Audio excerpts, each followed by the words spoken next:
Time जो है it is divided in 3 parts, present, past and future. Time is पहले जो समय बीत चुका है, 10 दिन का हो सकता है, साल का हो सकता है, साल का हो सकता है, पास्ट और प्रेजेंट जो वर्तमान पढ़ चुका हूँगा और मैं 2 घंटे से पढ़ रहा हूँगा। इस प्रकार से हम इन टेंस को जो है 3 भागों में विभाजित करते हैं टाइम के अनुसार।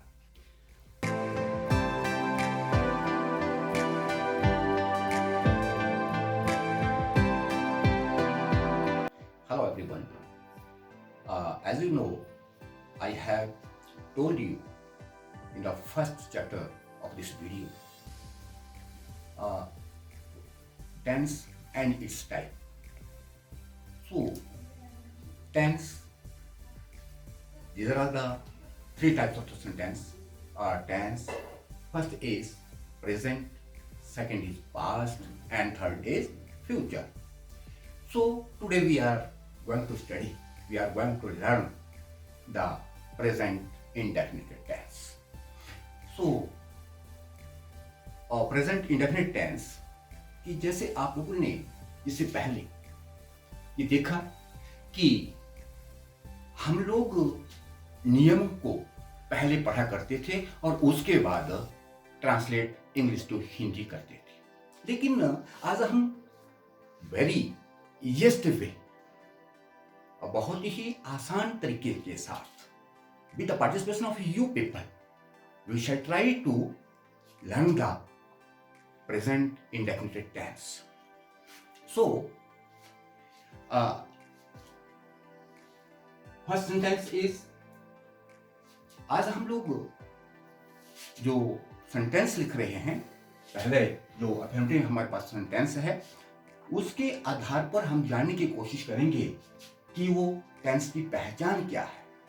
लेकिन इससे पहले कि हम इन सेंटेंसेस की स्टडी करेंगे, सीता पत्र लिखती है, वह अपना पाठ याद करता है, तुम अपना कर्तव्य पूरा करते हो या अपना कर्तव्य पूरा कर, हम चाय पीते हैं, वे हमारी परवाह करते हैं। अब we have to translate these sentences to Hindi to English. How? Sita पत्र लिखती है, सीता writes a letter. वह अपना पाठ याद करता है, he learns his lesson. तुम अपना कर्तव्य पूरा करो, you do your duty. हम चाय पीते हैं, we take tea. वे हमारी परवाह करते हैं, they care for us. These are the sentences and we try to know about the recognition या identification of the tense. How we recognized? So we have seen that Sita पत्र लिखती है, वह अपना पाठ याद करता है, सीता पत्र लिखती है, सीता राइट्स अ लेटर। हम लोगों ने इन सेंटेंसेस में जो हिंदी के वाक्य है, इनमें हमें देखना है कि वाक्य के अंत में कौन सा अक्षर है। अंत में लिखती, हाँ, थोड़ा सा मुझे बताएंगे कि कौन सा हिंदी के वाक्यों के अंत में जो कौन सा वाक्य है, कौन सा शब्द है? करता है, ता है, टी है और ते है। ये जो वर्ड है ये हमारे पास लास्ट के वर्ड है, ता है। इससे हमें पता चल रहा है कि इस टेंस की पहचान, जिन हिंदी के वाक्यों के अंत में ता है, टी है या ते आते हैं, वो प्रेजेंट इंडेफिनिट टेंस के होते हैं। हमें पता लग रहा है, कोई भी वाक्य ले लीजिए आप लोग इसके अतिरिक्त, मैं सुबह जल्दी उठता हूं, तुम नाचते हो, हम दौड़ते हैं। These are all the sentences. ये सभी वाक्य हमें बता रहे हैं कि ये प्रेजेंट इंडेफिनिट टेंस के वाक्य हैं। और सेकंड हमने देखना है कि इसमें she writes a letter, Sita subject है और सब्जेक्ट के बाद वर्ब है और वर्ब के बाद ऑब्जेक्ट है। इस पहले इन सभी सेंटेंसेस में ऐसा ही है। First of all we use the subject, after that verb, after that a letter, object. अब हम लोग ने देखना है कि इसमें वर्ब की कौन सी फॉर्म लगी। The first form is used in the present indefinite tense. कौन सी? अब हम लोगों ने देखा राइट्स है, लर्न्स है, डू है, टेक है, केयर है, दीज आर ऑल वर्ब्स। ये सभी वर्ब है। और कौन सी वर्ब का प्रयोग हुआ? फर्स्ट का। लेकिन तीसरी बात जो हम लोगों ने देखना है कि सीता लर्न्स वर्ब की पहली फॉर्म के साथ एस या ई एस। हम देख रहे हैं कि इसमें लर्न्स है, इसमें भी ई एस एस लगा है, इसमें भी एस लगा है, लेकिन यहां पर एस या ई एस नहीं लगा है, ना ही टेक में एस या ई एस लगा है और ना ही केयर। भाई ऐसा क्यों? जबकि हम लोग बात कर रहे हैं कि वर्ब की पहली फॉर्म होनी चाहिए, पहली फॉर्म लगती है और पहली फॉर्म के साथ एस ई एस का प्रयोग होता है। तो इसमें नियम है, क्योंकि सीता, ही, शी, इट जो थर्ड पर्सन सिंगुलर हैं और वाक्य सेंटेंस सिंपल सेंटेंस है, अफर्मेटिव सेंटेंस है, उस समय एस या ई एस का प्रयोग होता है। वर्ब की पहली फॉर्म के साथ एस या ई एस का प्रयोग होता है। कब? When the sentence is affirmative. And second is it clear? Yeah. Do third person plural. Third person plural है, फर्स्ट पर्सन प्लूरल है, सेकंड पर्सन है। इन सब के साथ हम वर्ब की फॉर्म के साथ एस या एस नहीं लगाते हैं जब वाक्य हमारा अफर्मेटिव में। थर्ड जो नियम हमारा बना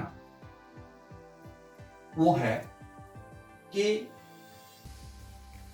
हेल्पिंग वर्ब, इससे पहले कि थोड़ा सा और है हमारे पास कि सब्जेक्ट। जब हम लोग सेंटेंस को स्टार्ट करेंगे, in the beginning of the sentence the first letter should be capital and in the end of the sentence full stop is used.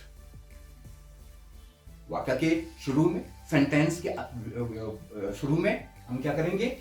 Word शब्द, इसका जो सब्जेक्ट है, सब्जेक्ट का पहला अक्षर बटा लिखेंगे और अंत में फुल स्टॉप का प्रयोग करेंगे।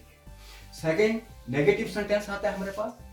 इसमें इस टेंस में अब हम लोग देख रहे हैं कि आई वह झूठ नहीं बोलता है, वह साइकिल नहीं खरीदता है, हम सायंकाल बाहर नहीं जाते हैं। सो मैं झूठ नहीं बोलता, I do not tell a lie. दूसरा सेंटेंस है he does not buy a cycle. तीसरा है we do not go out in the evening, we do not go out in the evening.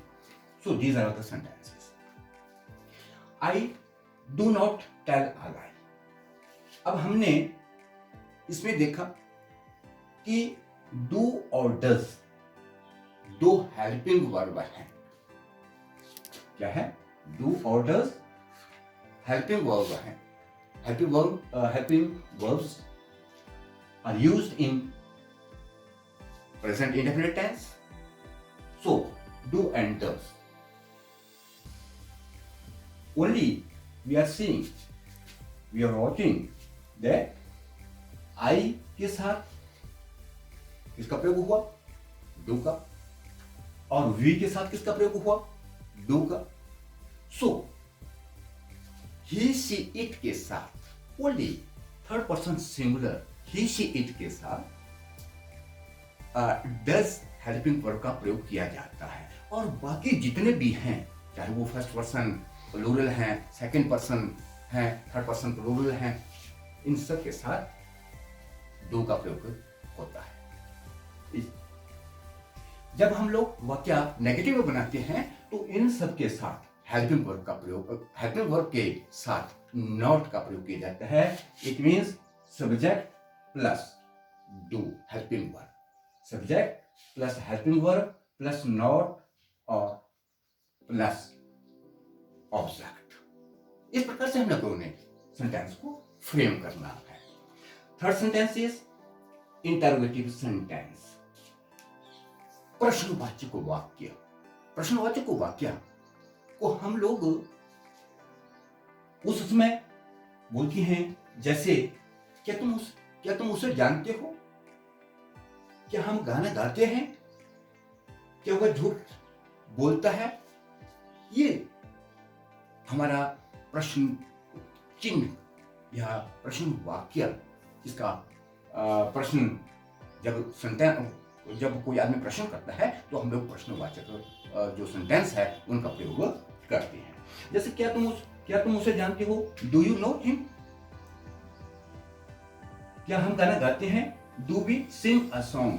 हाँ, हम लोगों ने पहले सिंपल सेंटेंसेस में किया था कि वर्ब की पहली फॉर्म का प्रयोग होगा, पहली फॉर्म के साथ ये एस या एस लगेगा, लेकिन कब? जब वाक्य साधारण है। लेकिन अब हम प्रश्नवाचक और इंटरोगेटिव नेगेटिव सेंटेंसेस में क्या देख रहे हैं कि इसमें वर्ब की पहली फॉर्म के साथ एस या एस नहीं लगेगा, केवल अफर्मेटिव सेंटेंसेस में ही लगता है। तो आगे हम लोग कर रहे थे इसको interrogative sentences.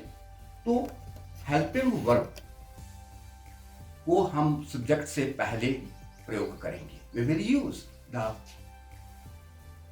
in the helping verbs before the subject, and after that verb, and after that object. So helping verb plus subject plus verb और plus object, इस प्रकार से हम लोग इन सेंटेंसेस को फ्रेम करेंगे। Do you know me him? Do we sing a song? Does he tell a lie? Does she learn her lesson? क्योंकि हम लोग देख रहे हैं इसमें कि जब हम लोगों ने does का प्रयोग किया तो he she it के साथ जैसे हमारा ऊपर पहला था, तो वहां पर अब हमारी वर्ब की पहली फॉर्म के साथ s या es नहीं लगा। केवल हम लोगों ने देखा कि does का प्रयोग केवल he she it के साथ और बाकी सभी के साथ डू का प्रयोग होता है। और वाक्य के अंत में साइन ऑफ इंटरोगेशन लगाना ना भूलें। साइन ऑफ इंटरोगेशन यानी कि this is the sign of interrogation, इसको लगाना नहीं भूलना है, अन्यथा हमारा सेंटेंस जो है वो अधूरा होगा। It is a mistake. और जब हम लोग हेल्पिंग वर्ब को पहले लिखेंगे तब भी हमारा जो पहला अक्षर है वो कैपिटल होना चाहिए।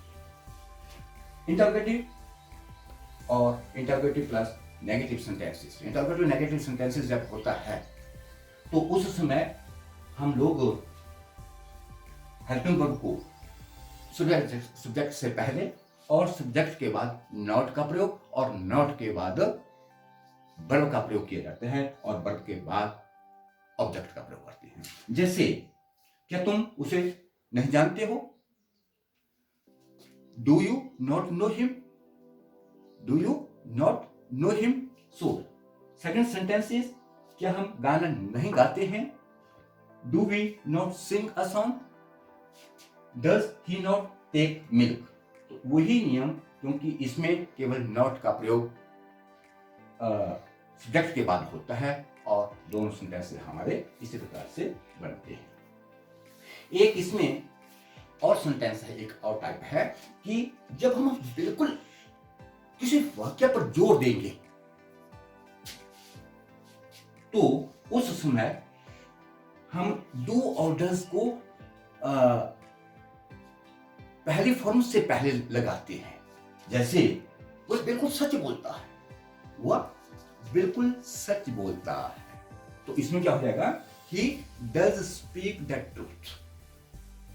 He does speak the truth. यानी कि अब हम लोग ना तो ये इंटरोगेटिव है ना ही नेगेटिव है, लेकिन इसमें हम लोग किसी वाक्य पर जोर देने के लिए डू और डज को वर्ब की पहली फॉर्म के साथ, वर्ब की फॉर्म के साथ, पहली फॉर्म के से पहले उसका प्रयोग किया जाता है।